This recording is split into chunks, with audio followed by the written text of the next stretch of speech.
That. I'm delighted to welcome Peter Barrett, the great-grandson of this evening's subject, Alice Hawkins, the amazing Alice Hawkins. As we approach 2018 and the centenary of the first women getting the vote, it seems all too horribly recent that it's not 100 years ago. But equally, as time passes, the first-hand memories of those amazing men and women who fought for women's suffrage are no longer available to us, and the memorabilia and archives that they leave behind are increasingly important. Now, as is evident from anybody who watches sales catalogues in auctions, numbers of suffragette items coming up are increasing all the time, showing that collections are being split up and dispersed. So you can imagine my delight when Peter emailed me last year and I discovered that Alice's archive is still in the family's hands and very much complete. So really exciting about that, and so good that the Peter and his family are looking after it. Last year's suffragette film, including of course shots filmed here in Parliament, I think has given a huge boost to the interest in suffrage history. And I think we need to think that, you know, there are really very few towns in the UK that didn't have a branch of the Women's Social and Political Union or the National Union of Women's Suffrage Societies, or indeed one of the many other suffrage associations in their town. And that goes down to really quite small towns.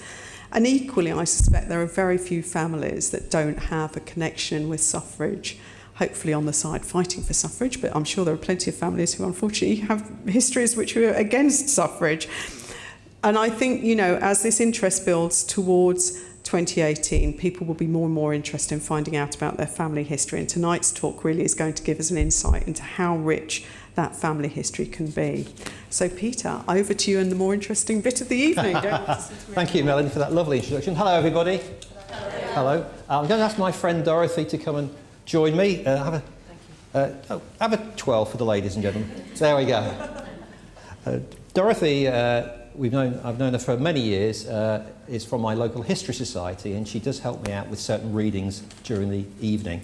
Now, I should be okay with the pointer. So, yeah, it's great to be here, and it's great to talk to you about the life of our great-grandmother, Alice Hawkins. My sister Sue is here, so you get two for the price of one tonight. But it's great to come to Parliament to speak about Alice's life. She campaigned just yards away 100 years ago, and I'll be talking about that during the evening. Perhaps as a young boy, I first became aware of Alice when I was no more than 7 or 8 years of age. And I would go around my grandfather's house in the school holidays when Mum and Dad were working in the factories in our hometown of Leicester. And my grandfather, Alice's son, would tell me stories about his mother. My granddad actually went on the suffragette marches in our hometown of Leicester and would often go out on the campaigns with Alice.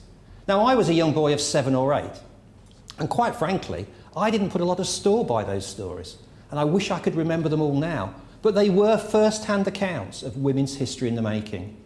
But he'd tell me about Alice's mother, and then our mum would speak about her granny Alice, and so about 10 years ago, I decided to begin to speak on a voluntary basis about Alice's life, because I'm not a historian, I'm actually a management accountant by profession, but the one thing that struck me so vividly was that it was an inspiring story of a working woman standing up for what she believed in and seeing it through. And that's the story of Alice. But as Melanie mentioned, we are very lucky. We have perhaps one of the best collections in the UK today of suffragette memorabilia still in the hands of the descendants of those valiant women. So this is Alice's sash. Colours are still strong to this day, purple, white and green, that stand for purity, hope and dignity. We have Alice's Hunger Strike Medal, her prison notes from Holloway Jail, her first arrest warrant, letters from the Pankhurst sisters to Alice, numerous suffragette postcards. It really is a tremendous collection. So with my grandfather's memories, the images I'll be showing you tonight, and other research material, I've put this talk together. And 95% of the images you'll be seeing this evening are from actual postcards that Alice collected herself, suffragette postcards.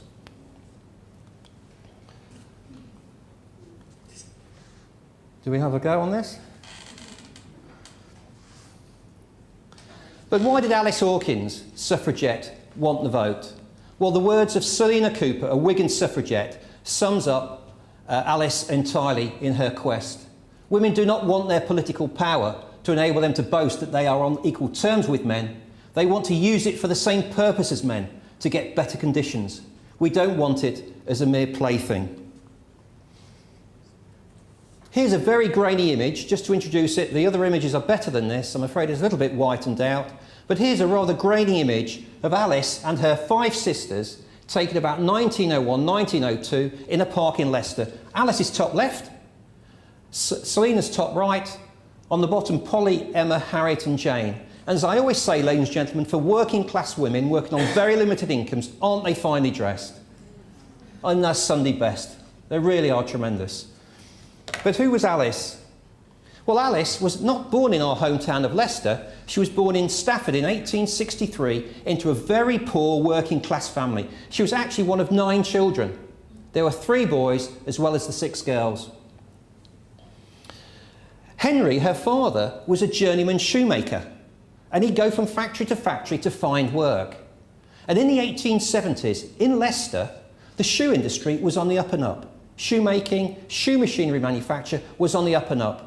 And Henry went down to Leicester to find work. He found work and brought the family down.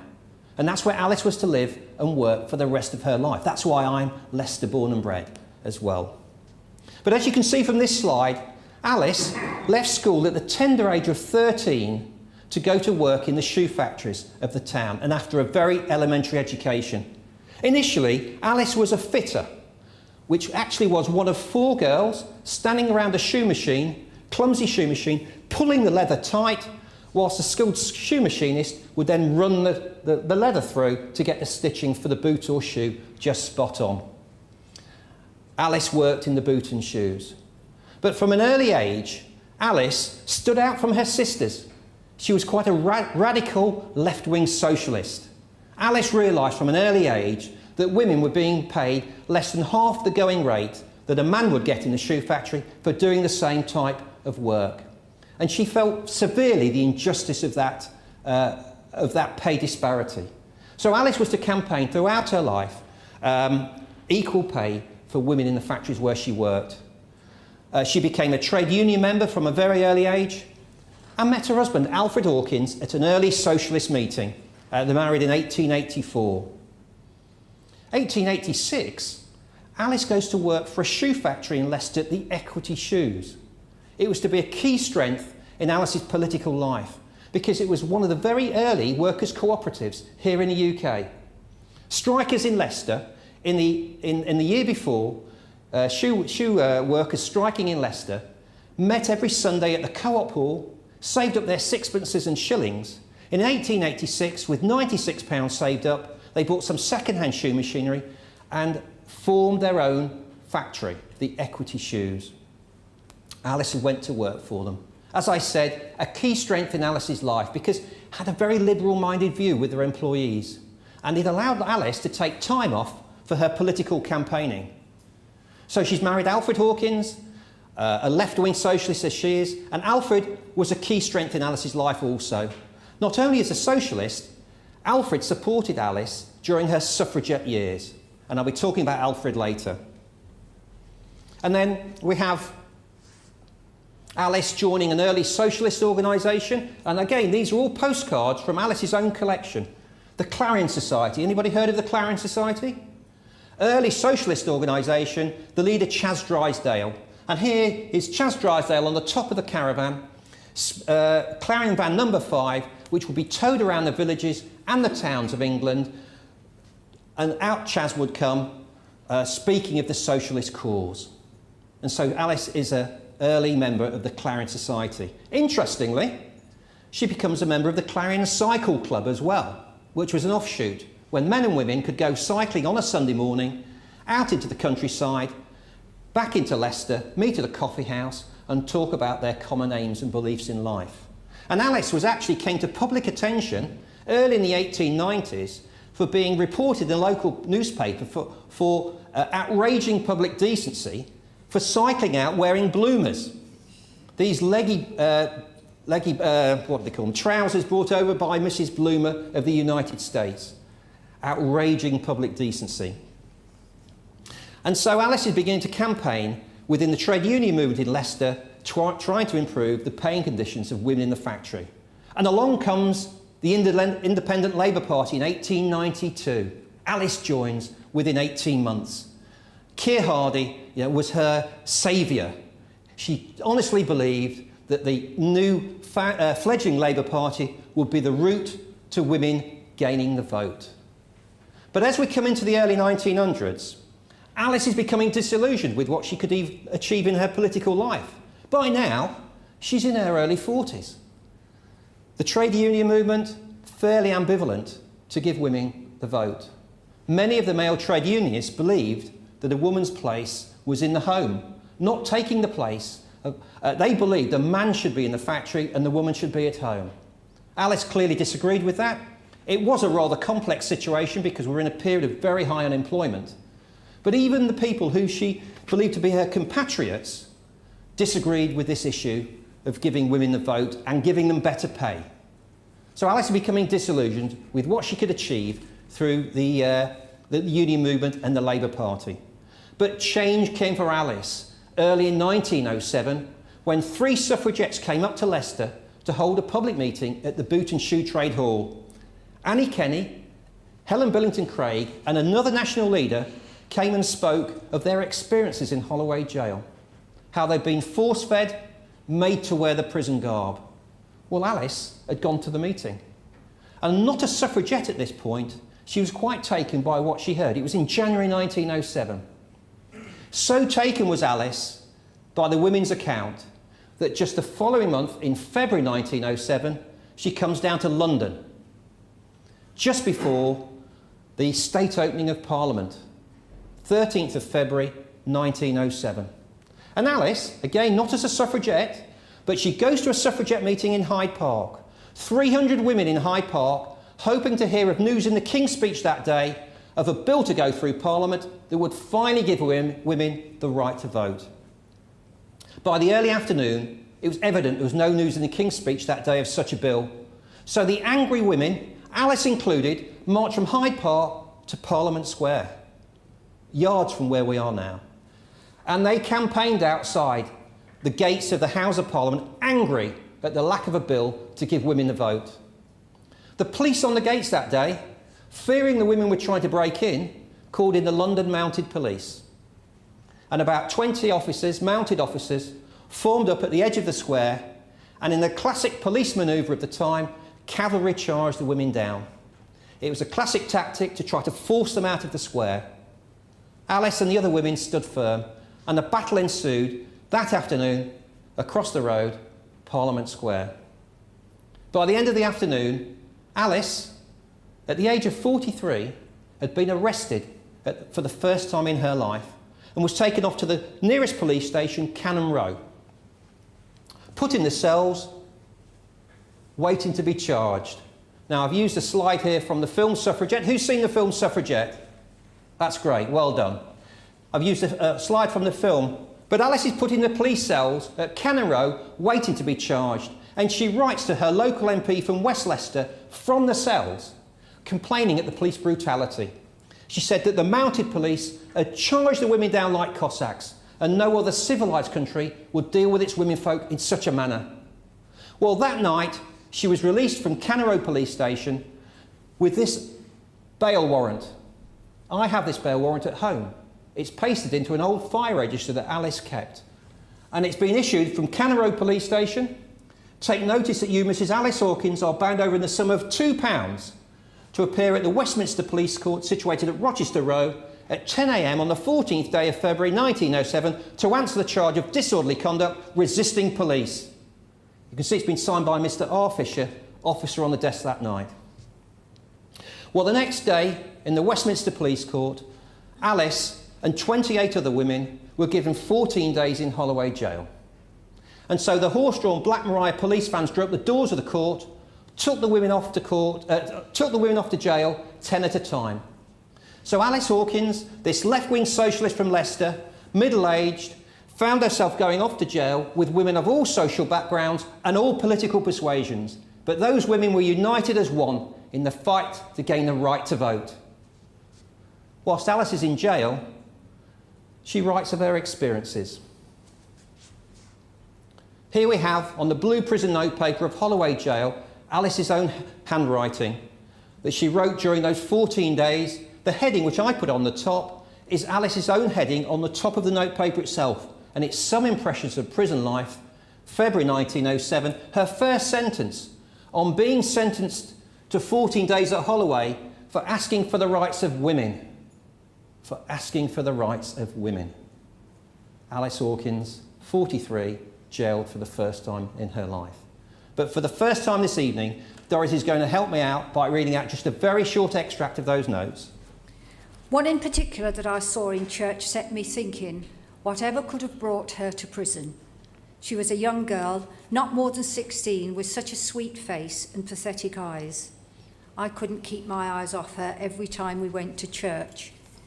Many's the time my heart ached for the poor women that are in hard labour, for it is one long grind from early morning until late at night. There we go, Alice's own words. But if the government thought that 14 days in Holloway Jail would dampen the women's spirits, they were badly mistaken. When I first researched for this talk, I looked through Alice's book of press cuttings, which she kept in this fire register. And I found an account from the Daily Mirror, printed the day after the women's release. And it described perfectly the events of the day. It described how before dawn, over 300 suffragettes met outside the gates of Holloway Jail, waiting to greet the women out. And they'd even hired a band for the occasion, the London Excelsior Band, that played stirring tunes outside the jail. The women, still in their cells, could hear the band playing. And then the account in the newspaper describes how at 9 o'clock in the morning, the gates of Holloway Jail opened and the women came out one by one. As each one came out, they were cheered by the 300 strong. And once all out, they formed up in a long line and they marched down into central London to what they call the Reformed Breakfast Meeting. The interesting thing about the newspaper cutting is it mentions Alice Hawkins, because at the end of the meeting, it says Mrs. Alice Hawkins from Leicester stood up and read out a letter she'd received from her local MP while she was in Holloway Jail. Well, if you remember, she'd written to him from the cells of Cannon Road Police Station, complaining at police brutality. And I'm going to read out the reply that she received from her local MP. I'll have to take my glasses off, I do apologise. Dear Mrs. Hawkins, I got your letter from the Westminster Police Court and was sorry to find that you'd been run in. I really do not think you're doing any good to the cause. Up to a certain point, the action of the WSPU was excellent. It stirred up public interest in the question and would no doubt have secured some women's enfranchisement bill this Parliament. Now, I'm afraid, you've lost all chance of that. Who was the name of her local MP from West Leicester 100 years ago? It was this chap. Anybody know who this is? Gentleman at the back? No? Are you a parliamentary member, sir? A research assistant. Oh, well, I'll let you pass on that one. Any guesses? Come along, audience. Ramsay MacDonald. Alice's local MP from West Leicester in 1907 was Ramsay MacDonald, the country's first Labour Prime Minister in 1929. And she knew Ramsay MacDonald very well. They were like-minded socialists. If you look at the photograph that we have of MacDonald, look at the window on the right-hand side, that's a church window. Now, the link is that the vicar of the church, the Reverend Donaldson, was a Christian socialist. So he had very like-minded views to MacDonald and Alice. So he allowed MacDonald to use his rooms for his political surgery, and MacDonald allowed the suffragettes and the local women to meet in these rooms as well. So they would meet, and they did know each other. And on the right, we have Mrs. MacDonald. Now, in 1906, Mrs. MacDonald, seconded by Alice, formed the Women's Labour League, which was a determined attempt to keep women from drifting off to the WSPU, but to keep them within the confines of the Labour Party and its interests. So she knew Mrs. MacDonald even better, I would say. But within a year, Alice had drifted off to the WSPU. But yet she knew MacDonald very, very well, but he was a rather dour Scotsman, if I might make that comment, and believed that the issue of women in the vote would be left to Parliament in its own time and its own pathway. But Alice, after nearly 30 years of campaigning, within the trade union movement, within the Labour Party, the Clarion Society, was impatient for change. So straight after coming out of prison in March 1907, Alice goes back up to Leicester and organises a meeting. 30 women attended or so, and she invited Christabel Pankhurst, Miss Rothwell, and Mary Gawthorpe, a Leeds-based suffragette, all women who she'd been in prison with just the previous month. And such was the interest shown that night by the women in Leicester that in the April of 1907, Alice convenes the inaugural meeting of the Leicester branch of the Women's Social and Political Union. And you can see that Emily Pankhurst was there, signed up over 30 members to the cause that night. So within the social history of Leicester, this is what Alice is renowned for forming the local branch of the suffragettes. Let's go back a slide. No, I'll leave it there. So the summer of 1907, ladies and gentlemen, was to be a busy time for Alice Hawkins. Still campaigning within the trade union movement, still working long hours in a shoe factory, now founding the local Leicester branch of the WSPU. And in the summer of 1907, and please remember this, in the summer of 1907, would you like to come in?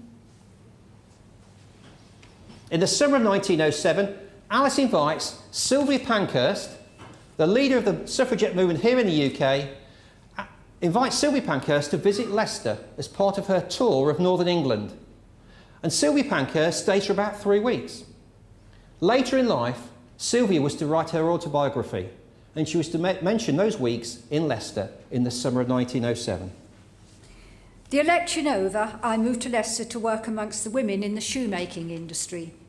Mrs. Hawkins, the WSPU secretary, was also active in the bootmakers union. She introduced me to a small producers' cooperative factory, the Equity Shoes. At night, I held meetings for the local WSU, amongst whom only Mrs. Hawkins, as yet, dared to mount the platform. Why was that?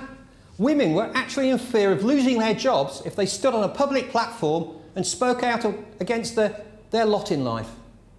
And yet Alice, working for this cooperative society, the Equity Shoes, it was a key strength, and she stood up and explained it exactly how it was. So let's look at some of the lovely postcards that we have in the collection, all collected by Alice. Women's Sunday, June 1908.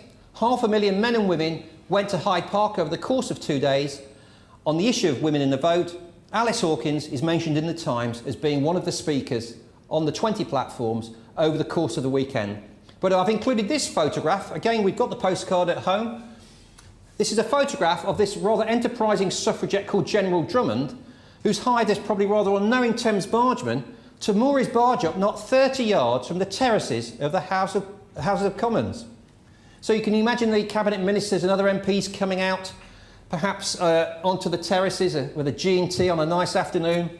Cabinet ministers specially invited, Hyde Park, Sunday, June the 21st.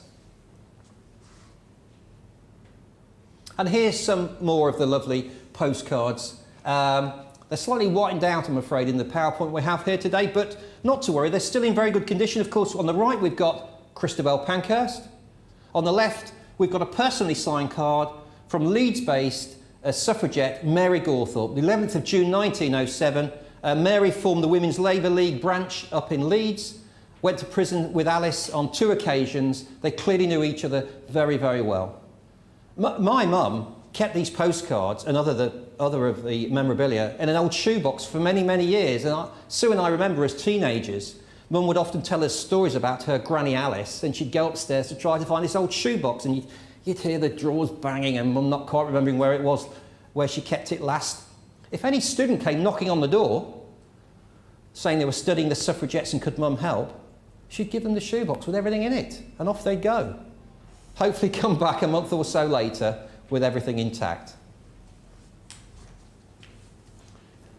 Now, you may wonder, ladies and gentlemen, why I've included this in the presentation tonight. It's actually of Emily Pankhurst standing outside the family car. You can just about see we've got a chauffeur there, chauffeur-driven car. Well, one of the stories I do remember from my very early years that Grandad told me was on occasions the Pankhurst sisters would send up the family car to Leicester to collect Alice to take her off to a rally. And he said that the chauffeur coming into the terrace district of Leicester, they lived in a rented terraced house in central Leicester, He said he'd slowly drive along one street and then turn back and go down another street through the Victorian grid pattern and then along another, trying to find their house very slowly. And Grandad said that by the time he pulled up outside their house, hundreds of children were following the car. This spectacle in 1907. And they'd all form up on the opposite side of the street, and out Alice would come in her suffragette finery in the car and off to a rally to meet the Pankhurst sisters. They're a lovely story. And here's the shop in central Leicester that the women took a lease on the shop in 1909 with the profits going towards the suffragette cause. Often had the windows broken by men who believed these women were really disrupting the natural order of society. And in the 1911 census, Alice and 5 other local suffragettes camped out in this shop overnight. And why was that? Well, being commercial premises, it wasn't included within the census. It didn't have to declare who was staying there. And by doing that, the suffragettes didn't reveal their addresses. And why was that? They didn't want to tell the police where they lived in case they came looking for them.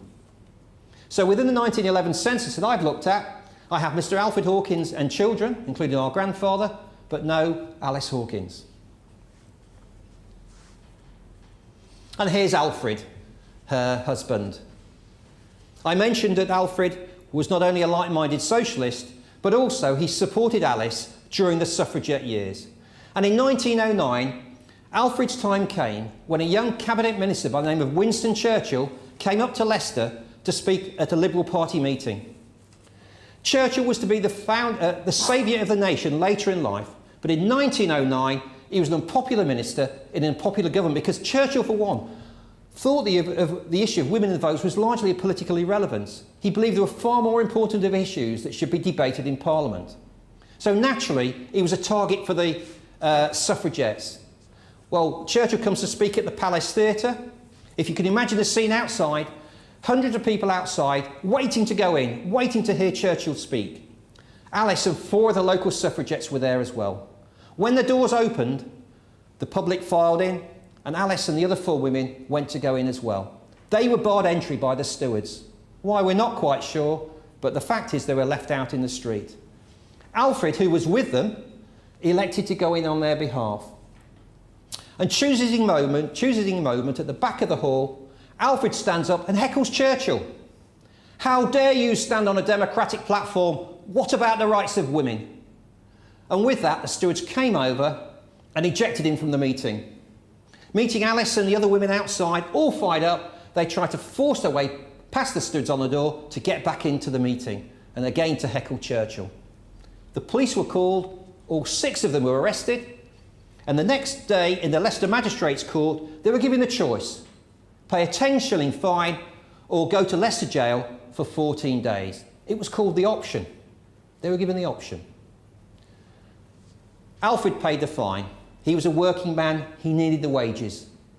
But Alice and the other women, as was suffragette policy, refused to pay any such fine. They would go to prison for their beliefs. And so Alice goes off to prison in Leicester Jail for the first time. Now, slightly out of chronological order, the way I'm explaining it tonight, here's a photograph of Alice taken about 1913 as she leaves the doors of the Magistrates Court to be taken off yet again to Leicester Jail. So that's a horse-drawn Black Mara police van. There's a plainclothes detective. Almost seems a joyous occasion. The uniformed officer's got a broad grin on his face, hasn't he? Alice went to prison 5 times in her fight for the vote. Twice in Holloway. I'll mention the second time in Holloway in a few moments. But in Leicester for heckling, trying to gatecrash Churchill's meeting. On the second occasion, Alice went to prison for going in the dead of night and pouring Brunswick Black printer's ink through the letterbox of the town hall. So when they opened the doors in the morning, it was all over the Italian tiled floor. Now on this occasion, and it might cause a bit of discontent with 1 or 2 of you here, on this occasion, Alice went to jail for going with 4 of the local suffragettes in the dead of night to a local golf course with spades and digging the words, "Votes for women" out the putting green. And when they thought there were nights where it wasn't done, they actually built a bonfire. That probably attracted the police. So here's Alice going off to jail, as I say, for digging up a local golf course. The following year, Alfred was again to heckle Churchill. This time he followed him up to Bradford, where Churchill was speaking at St George's Hall, Bradford, on invitation by the Young Liberals of Bradford. Again, Alfred heckled Churchill. This time the stewards were far more aggressive. As soon as he interrupted Churchill, the stewards rushed him, didn't give him any chance, lifted him off his feet, took him to the top of the staircase and threw him down. Broke his leg. Alfred was in Bradford Hospital for 6 weeks. Alfred was a founder member with his great friend Victor Duval of the Men's Political Union for Women's Enfranchisement, the MPU. Well, the MPU, on hearing the news, formed a fighting fund. And this leaflet, which I have at home, advertises the fact that in 1911, before Lord Justice Avery and a civil jury, 1910, Mr. Alfred Hawkins was awarded £100 damages for his illegal ejection from the meeting. And this is printed by the MPU, advertising their win in court. £100, 100 years ago. When I first researched for this talk some 10 years ago, I went to meet my mum's cousin Madge, who today is 93 years of age, also a granddaughter of Alice. And I said to Madge during the afternoon, Madge, £100, 100 years ago. Whatever did Alfred do with it? She said, he drank it. There we go. But in November 1910, as historians will know, Black Friday, Black November, Asquith promising, indicating earlier in the year that a bill would go through Parliament that would finally give women the vote. Why? Well, under pressure from different sides of the House, a weak majority in the House, didn't want the pressure brought to bear by the suffragettes. The King dies earlier in the year, in the May. The word was that the suffragettes were likely to disrupt the coronation march itself. But in November, when Asquith felt clear of all these issues, the bill was soundly rejected on its second reading. And Alice and other suffragettes, anticipating this, had come down to London ready to protest. Many went to Parliament Square itself with the leaders, but Alice and others set off from the WSP offices in Charing Cross Road to smash windows, break windows. And as you can see from this slide, Alice was arrested actually on November 18th, on Black Friday. But it didn't go very well that day. Churchill, for reasons never properly explained, didn't bring in the Central London Police, who were used to dealing with the women's marches. He brought in the East End Police. And the East End Police beat the women up, and quite savagely, and their allegations of sexual violence. And so 115 women were arrested that day, along with Alice. And yet the next day, Churchill dismissed all the charges. All the women left without charge. But the women weren't done with the protesting. And you can see that just the following week, on the 22nd, Alice, again, and others went breaking windows as a protest. Dorothy's going to read out a letter that Alice sent to her husband, Alfred. Now think about this. Alice is in Holloway Jail on the second occasion. Alfred is in hospital in Bradford, suffering from his broken leg just the previous week from the ejection from the meeting. But Alice writes to Alfred. We went in a body of about 300 of us to Downing Street to tell him, Asquith, just what we thought about it. Of course, we were met by a large body of police, and I can tell you it was awful. The police were simply horrid, and they banged and fought like a lot of tigers at times. After a large number of arrests, they eventually got us out of the street and into Whitehall. After about half an hour, I was simply done up and made up my mind to do something else. And with a number of women, we went out to break Cabinet Ministers' windows. I volunteered to lead 12 to Mr. Harcourt's house. It was easier to break windows than to have my body broken. There we go. Now let's look at some more of the lovely postcards that we got in the collection. Here's one that must have tickled Alice. We've got the man doing the washing in a wooden dolly, and the woman's going out on her bike for the morning. The new woman. Have dinner ready at 1 o'clock, John. There we go. A very forward postcard, I think you'll agree, for 100 years ago. Perhaps some of you might agree, a very forward postcard for today as well. How many of you ladies say to your partners, I'm going out and get my dinner ready when I come back? But the interesting thing about the postcard Were you agreeing there, madam? Oh. The interesting thing about the postcard is the lady's on her bicycle. Interesting point. The advent of cheap, well-manufactured bicycles in the 1890s emancipated the working women of the country, because for the first time it allowed them cheap travel. They could move away from their home and cover quite good distances. And Alice used a bicycle as a suffragette to cycle throughout Leicestershire into Northamptonshire, to the towns, to the villages, carrying the message, standing outside the factory gates, asking women to support the cause. Alice even cycled from Leicester to Great Yarmouth in about 1910 to an early socialist summer camp, 120 miles each way. So it's an amusing card, but it has a serious message about it. And this is my favourite postcard from the whole of the collection that we have.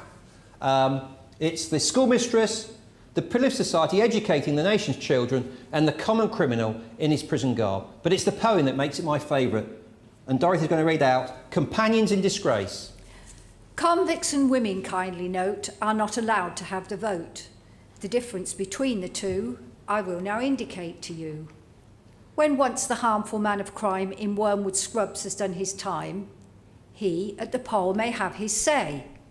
The harmless woman never may. And doesn't that sum up the injustice of the day? The schoolmistress, the pillar of society educating the nation's children, never acquires the right to vote. And yet the common criminal loses his voting rights when he goes into jail, but reacquires them when he comes out. And why is that? Well, he's a man. There we go. Here's a photograph of the Leicester women outside the shop you saw a few slides ago, ready to march in central Leicester. Alice is just at the back on the left. And you see the lovely silk banners. All of the city branches had these. The Leicester women had formed, even the working women had formed a sewing circle, sewed the banner themselves. And the motto of the Leicester women, always and always facing towards the light. And I think they're very true words. But, you know, 14 feet high, bamboo poles, guide ropes at each corner. And if you see a photograph of a march through central London with thousands of suffragettes, every 100 yards or so, you'll see one of these fantastic banners held up high.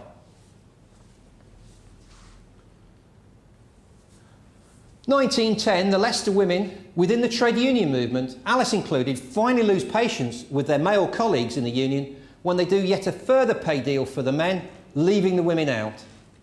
So Alice and 4 others founded the Women's Independent Boot and Shoe Union, specifically to gain power locally to improve the lot of women in the industry. And here's one of the very first early strikes, when the women from a boot and shoe factory have come out on strike for better pay. Caused a lot of discontent with the male colleagues, because when the women came out, it forced the men out as well, because the production lines were stopping. So the men weren't getting paid alongside the women. As I say, caused a lot of discontent. Yet within weeks, the new women's union was striking deals with the employers that had been denied to them for many years before. And it was a union that lasted for at least 20 years, into the early 1930s, before it was absorbed into a national union. Here's another favourite postcard of mine. It's not what's on the front, it's on the back. I've got this postcard at home. It's actually a postcard from a Jeannie Bale, a fellow suffragette of Kennington in London. And Dorothy's going to read out that postcard. Dear Mrs. Hawkins, I hope you are quite well after your holiday at Holloway Castle. My husband has just got 2 months hard labour for breaking the Home Office window as a protest against Mr. McDougall's sentence last Monday. Hoping you will have a happy Christmas and a good New Year. Yours truly, Jeannie Bale. There we go. Hope you're quite well after your holiday at Holloway Castle. Why was it called Holloway Castle? Because the original Holloway jail, which was knocked down in the early 1970s, in its design, as you approached it, the design was castellated. So it had the appearance of a castle as you approached it. So the suffragettes would term it Holloway Castle. I actually went there last year to speak to the inmates. They've got their own Women's Institute branch in jail, but obviously now it's well, I say a more modern building. It looked like a 1970 secondary modern school that hadn't had a penny spent on it since, and that was the education block. And all I can say to you, ladies and gentlemen, as a personal anecdote, is don't let anybody tell you prison is a soft touch. half the women couldn't even come to listen to the talk that day because due to staff shortages, they couldn't be brought up from the cell block. But there we go. But tragedy comes to Alice and Alfred in 1912 when their youngest son, Tom, dies, aged 16, of blood poisoning. These are the days before modern drugs, and Tom, working in an engineering factory in Leicester, cuts his hand at work. Within a few days, he died. Emmeline Pankhurst, the leader of the suffragette movement here in the country, wrote this personal letter of condolence to Alice and Alfred, and Dorothy's going to read that out for me. My heart is full of deep sympathy for you, Mrs. Hawkins, in this great trouble that has come to you. It is indeed a great blow to bear. May you find courage and consolation in the knowledge that you have of your son's beautiful and noble character. We think of you and Mr. Hawkins and all that you have done for our cause, and we hope that time, the great healer, will soften your great sorrow. Emmeline Pankhurst writes to Alice, of course depicted in the film by Meryl Streep. 1913, the story my grandfather told me, the suffragettes would often go to the marketplace on a Sunday morning, stand on a speaker's platform and talk to literally thousands of people. This was the day before radio and TV, and if you wanted to find vibrant, current news and debate, you went out to find it for yourself. And in any marketplace throughout the town, as I say, thousands of people would congregate. Grandad said to me one day, Alice was on a speaker's platform, an old horse and cart platform, speaking out to the crowd, urging them to support the women's cause. And he said, a man at the back of the crowd shouted, "Get back to your family." He said, Alice, as quick as anything, said, "But here's my family, they're here to support me." Her husband Alfred and all of the children, with Grandad included, there to support mother and wife. In the early 1914, the Leicester suffragettes decide to step their militant activities up a gear, and they go up into North Leicestershire, try to set fire to a public building. Couldn't get it to go. Then they come down to Market Harbour in South Leicestershire, try to set fire to the council offices in the dead of night. Couldn't get that to go. And then they had to go at a large house near Leicester, again, couldn't get it to ignite. So this is quite true. The Leicester women sent a telegram to the National Office in London. Could they please send a lady up to Leicester to show them how to commit arson? And sure enough, the Central Branch sent up Kitty Marion, a West End actress, well-known West End actress, also known as a hot blood suffragette, been to prison many times. And Kitty Marion came, stayed for several weeks, and organised the women in more militant activities and showed them how with wooden poles, bed linen and tar, they could get something to ignite. Just a few weeks after she left, a lovely Victorian wooden railway building in a local village was burnt to the ground. The Leicester police knew it was the suffragettes, and they thought it was one in particular called Ellen Sheriff, but could never quite prove it. But about 40 years ago, my grandfather once whispered to my mum, it was never Ellen that did it, it was Alice. But we'll never know. But in 1914, the Great War breaks out, and telegrams go from the National Office in London to all the cities throughout the town, asking the women to cease their militancy, support their nation in its time of need. So Alice's time as a suffragette comes to an abrupt end after 7 years of campaigning, 5 terms of imprisonment. Here's a picture of Alice and my grandfather. So that's mother and son. Here, Grandad, named Alfred after his father. Alfred is a young man in the Royal Horse Guards in the First World War. The reason I've showed it to you is that I remember again as a young boy, Alfred, my grandfather, telling me how him and his mother used to vigorously debate the issue of how women got the vote on a limited basis in 1918. For in 1918, if you were a woman over the age of 30, owning property or married to a man owning property, you got the vote for the first time. And my granddad said to me that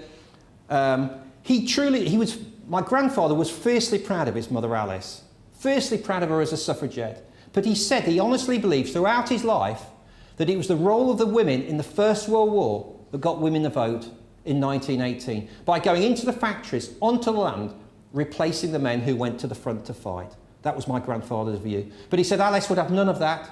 She would say to him it was the pressure brought to bear by the suffragettes that finally got them the vote, But my granddad said to me that him and his mother never did agree which was which. And of course, in 1927, in the Equal Franchise Act, all women over the age of 21 got the vote, regardless of wealth, property, or what have you. So finally on par with men. And think about this, ladies and gentlemen. Alice got the vote after all those years of campaigning at the age of 63. And this is the front page of a local paper, the Leicester Evening Mail. I've got the full newspaper at home. March the 12th, 1946. City suffragette dead, jailed 5 times in the fight for the vote. And so Alice died at my grandfather's house, where she'd lived for about 15 years. That's why Mum knew her so well. They'd lived together for all these years. Alice died after a very short illness, just a month or so. In fact, in the 1945 elections, Alice was down in the city centre in the Labour Party rooms, organising the room itself. All the leaflets to get together and what have you, whatever they were doing. Alice was there, but she died, as I say, relatively quickly, at the age of 83. Now, for a woman born into absolute poverty in the 1860s, that was pretty good going. Probably equivalent to well over the age of 100 today. Well, since that time, ladies and gentlemen, Alice has become part of the social history of Leicester. And we often read in the local newspapers stories about the local suffragettes. But just about 12 years ago, an article appeared in the Leicester Evening paper to say that the Leicester Museum Service had successfully bid at a very well-known auction house in London for a pastel sketch drawn by Sylvia Pankhurst in 1907. They paid £10,000 for the sketch. And the article said it was believed to be of Leicester suffragette and shoe trade worker Mrs. Alice Hawkins. Here it is. We never knew the sketch existed. Well, if you remember, Alice invited Sylvia Pankhurst to visit the Equity Shoe Factory in 1907 as part of her tour of Northern England. And she stayed for about 3 weeks. Well, Sylvia was an artist by trade. So we can only imagine that sometime during those 3 weeks in Leicester, Sylvia took a board and crayons along, sketched Alice at work. What a surprise. Well, just a few weeks later, our Mum Vera got an invitation to the unveiling of the sketch, so we went to the local Leicester Museum. Large room, a bit bigger than this, full of local politicians, all, I remember, rather full of themselves, but I'm sure we shouldn't say that here. But Mum was treated as the VIP because she was the living link to Alice Hawkins' suffragette. And with just a few minutes to go, the director of the museum, Sarah Levitt, said, "Come on, Vera, we want you to unveil the sketch." And that's what she did, which was rather nice, wasn't it? But I have to tell you a rather amusing incident, because part of this is a bit of family history. Mum was looking at the sketch just before the unveiling from Leicester. I said, "What's wrong, Ma'am?" She said, "I don't think it's Alice." I said, "What do you mean, Mum?" She said, "That's not her hair. I don't think that's my Granny Alice." And Sarah, the director of the museum service, came over. She said, "What's wrong, Vera?" She said, "I don't think it's Alice." Sarah said, "Vera, we won't spoil the party, will we?" So Mum went on to unveil the sketch. And this is the Equity Shoe Factory where Alice worked, formed in 1886 as a workers' cooperative, and it still was a workers' cooperative until about 6 years ago, when, with all the other shoe factories in Leicester, it finally went into liquidation. Over 100 years as a workers' cooperative. But I visited the factory in about 2004, when 150 men and women still work there. I used to work for a software company as the financial controller, and actually to go into a factory where people are making things with their hands. It was a tremendous sight. I was quite overwhelmed with it. The production lines going and the women stitching the shoes up, and he showed me round. And this is the Equity shoes. And I'm going to show you this slide. I took this photograph on the first floor of the building, but it has a significance. It's the very spot where the sketch was drawn. If you look at the brick pillow and the metal window frames and we go back, can you see that? Well, for those of you who've watched the BBC programme Who Do You Think You Are, and they have a rather defining moment during the programme, that was my moment to think this is where possibly Sylvia was, she was all those years ago, possibly sketching Alice Hawkins as she worked at her workbench. And here's our late mum, Vera, now passed away. I brought her down to the factory in the afternoon for a look round where her granny Alice used to work. And you can see a blue plaque on the wall, ladies and gentlemen, and there it is. Alice Hawkins, 1863 to 1946, leader of the women's suffrage movement in Leicester, worked for many years at the Equity Shoes. It's now been renovated to very high quality student accommodations for De Montfort University, and the frontage has been kept by the developer at the insistence of the council, but I have to tell you he's done a cracking job. And he's even got large designs up in the public areas of suffragette images of the history of the building itself. Now let's talk for just a few minutes later, for a few minutes to go, about the film Suffragette, which the majority, I would like to say, have seen the film, well, you know, just released last October.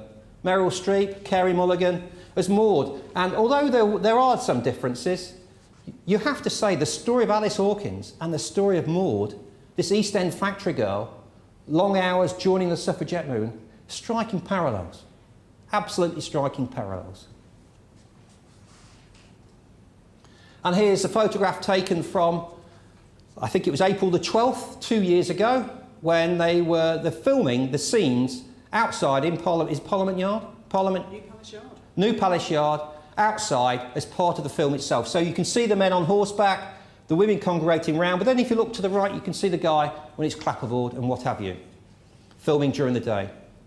Well, when I first heard in about February or March of that year, 2 years ago, that they were filming Suffragette, I thought, do you know what? I've been speaking to groups, societies, schools for 10 years about Alice's life, and along came, and it's fantastic news, along comes this major new film, Suffragette, which will bring to international attention everything that the likes of Alice Hawkins fought for all those years ago.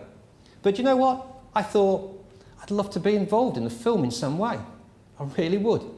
So I sent a cold email to the production company, explaining about myself, our family history, about Alice, and I say I'd love to be involved. And quite frankly, in the days of emails and spam, I never expected a reply. But a week later, I got a reply from the PA to the director of the film, Sarah Gavron, and she said, Sarah's read your email and she'd like you to be involved in the film.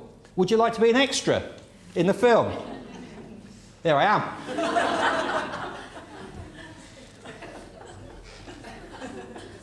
They obviously aged me for the film. Here's the nice one. Here's my daughter, Kate. Well, the third assistant director, Bryn, great guy, phoned me up after the email and said, right, Pete, he said, we've got the scene for you. He said, we'd like you to come along to interior filming at the House of Parliament. It'll be the first time, the first day, commercial filming has ever been allowed at Parliament. Would you like to be involved in that day's filming? It's on Saturday, April the 5th. So I said, fine. And I got Kate involved. So we had to go for makeup and wardrobe some 3 days before to a location shot where they were just off the M25. Banks of makeup tables that were filming that day, banks of clothing. Finally found me the Edwardian suit and Kate as well. And they made us up on the day, 3 days before, photographed us, so on the Saturday they'd know exactly how to get us ready for the film shoot. And so at 6 o'clock in the morning on the Saturday, we had to get to Westminster Hall, some 400 yards from here, about 40 extras, men and women. We all met, had breakfast, spent an hour and a half getting ready, and then at 8:30 in the morning on a lovely Saturday morning, we walked up the steps from the basement, up into the street, outside, and we started to walk up the road to Parliament. And it was a fantastic sight. Men and women in Edwardian dress, it was a tremendous sight.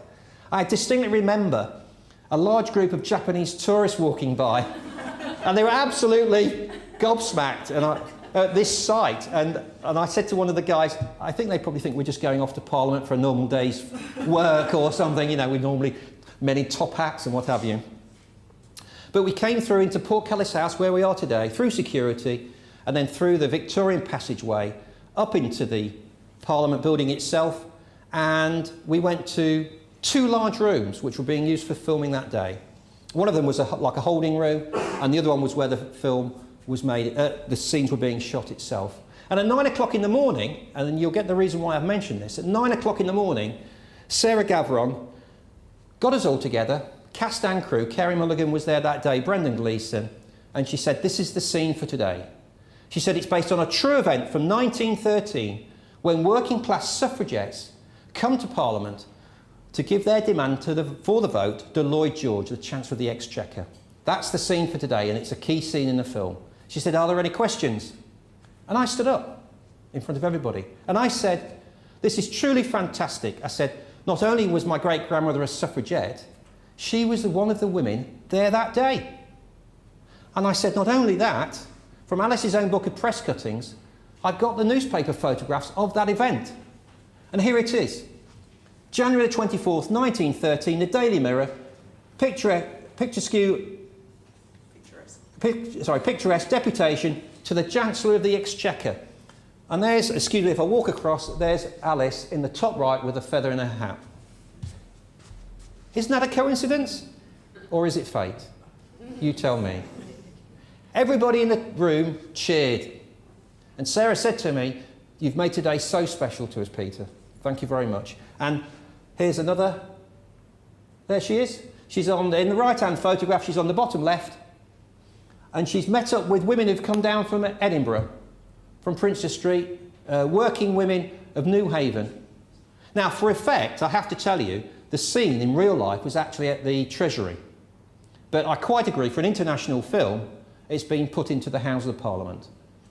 It's no one overseas would know what the Treasury was, but, for effect, they put it into Parliament. But other than that, Alice was there.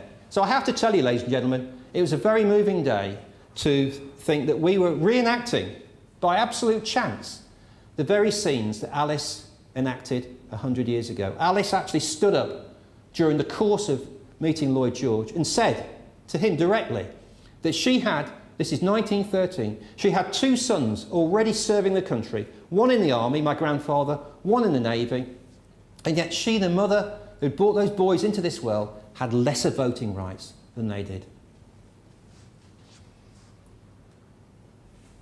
And so there we have it, ladies and gentlemen. Alice Hawkins, Christabel Pankhurst, the striking women of a Leicester boot and shoe factory, sisters of freedom, sisters of equality. But what is my final slide tonight? It's the abiding memories of our mum Vera, excuse me, of our late mum Vera, of her memories of her granny Alice. And I used to sit down with mum and I'd say, come on, mum, what do you remember about Alice? And she'd say, oh, I don't know, Pete. It's a long time ago. I can't remember. But truly, after a few moments, ladies and gentlemen, mum's eyes would light up and she'd always say the same thing to me. She'd say, when I was a young girl, my granny Alice said to me, Vera, excuse me, you must use your vote. We suffered for it. And mum said she always voted. She said her granny would turn in her grave if she didn't. Isn't that true? Those women suffered for the very human right that we all have today, the right to vote. Well, I hope you've enjoyed the talk. I'm going to ask Dorothy to help me one last time by standing up and finishing my talk the way I believe Alice Hawkins, suffragette, finished her public speaking 100 years ago. Let the clarion call go out. Votes for women! Thank you. Thank you very much.